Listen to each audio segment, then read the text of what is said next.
నమస్కారం. నా పేరు గువ్వల శ్రీకాంత్ రెడ్డి, వైఎస్ఆర్ కాంగ్రెస్ పార్టీ ఉక్రాయసముద్రం మండల పార్టీ అధ్యక్షుడిని. ఈ రాష్ట్రాన్ని, రాయలసీమ ప్రాంతాన్ని దారుణంగా చంద్రబాబు నాయుడు గారు దెబ్బతీశారు.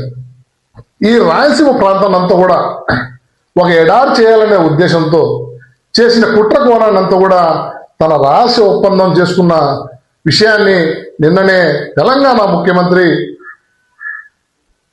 అసెంబ్లీ సాక్షిగా బట్టబయలు చేశారు. అరే ఈ రాష్ట్రం, ఈ రాయలసీమ ప్రాంత వ్యక్తిగా, ఇక్కడ పుట్టిన వ్యక్తిగా నీకు ద్రోహం చేయాలని ఏ విధంగా అనుకున్నారు చంద్రబాబు నాయుడు గారు? మీరు ఈ రాష్ట్రానికి ముఖ్యమంత్రులుగా అనేక మంది ఈ ప్రాంతం నుంచి వచ్చిన నాయకుల్లో చాలా మంది కూడా ఈ రాయలసీమ ప్రాంతానికి కొద్దిగా గొప్ప చేయాలని పూనుకున్నారు.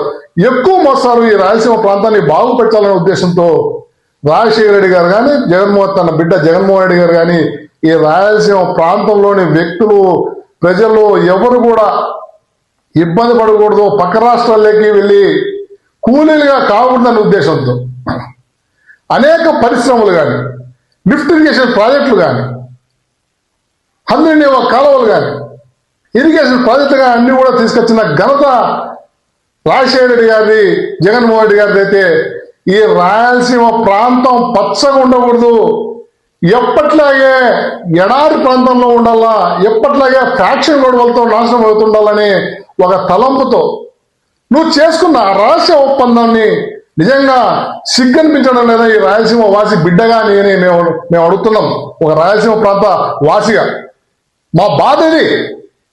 అసలు నువ్వు ఏం చేయాలనుకున్నావు ఈ రాష్ట్రాన్ని, ఈ రాయలసీమ ప్రాంతాన్ని కూడా? అరే నీ చర్యల్ని మేమందరం కూడా సమర్థిస్తాం అనుకున్నావా? మా కడుపు రగిలిపోతుంది. ఈ విధానాల్ని మేమందరం కూడా నిన్ను ఎండగడతాం, మేము బయటికి వస్తాం, ప్రజా మద్దతుతో, ప్రజలతో, అందరితో కూడా నీ విధానాల్ని ఎండగట్టేయడానికి సమయం, అవకాశం అన్నీ వచ్చాయి. నీ ఆలోచనని ఒకసారి పునరాలోచించుకోవాలా. నువ్వు తెలంగాణ ముఖ్యమంత్రి రేవంత్ రెడ్డి చేస్తున్న నాటకాలు ఈరోజు కొత్తవి కాదు. ఆ రోజు రాష్ట్రం విడిపెట్టినప్పుడు కూడా 10 సంవత్సరాల మనకి ఉమ్మడి రాజధాని ఉన్నప్పుడు కూడా నువ్వు దొంగ పని చేసి ఓటుకున్నట్టు దాంట్లో నీ శిష్యుడు ఇరుక్కుంటే నువ్వు నీ శిష్యుడిని బయటపడేదానికి ఒకే ఒక సంవత్సరంలో 10 సంవత్సరాలు ఉన్న మనకి